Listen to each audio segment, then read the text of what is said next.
জানেন আপনি যখন মারা যাবেন মুনকার নকির আসার আগে আরেকটা ফেরেশতা কবরে আসবে, যার নাম রুমন।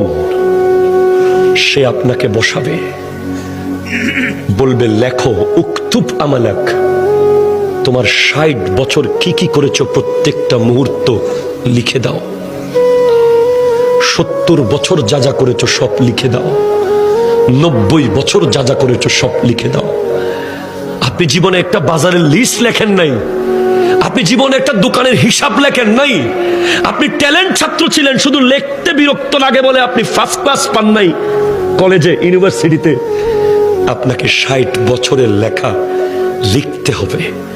প্রশ্ন করবেন, এই ফেরেশতা কালি কোথায় পাবো এত? বলবে মুখের থুতুকে কালি বানাও। কলম কোথায় পাবো? হাতের আঙ্গুলকে কলম বানাও। কাগজ কোথায় পাবো? গায়ের কাফনকে কাগজ বানাও। লিখে দিতে হবে। নামাজ পড়েছেন, কলম চলবে দ্রুত।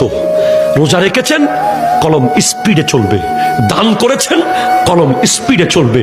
মা বাবার খিদমত করেছেন, কলম দ্রুত চলবে। সুদ খেয়েছেন, কলম চলবে না।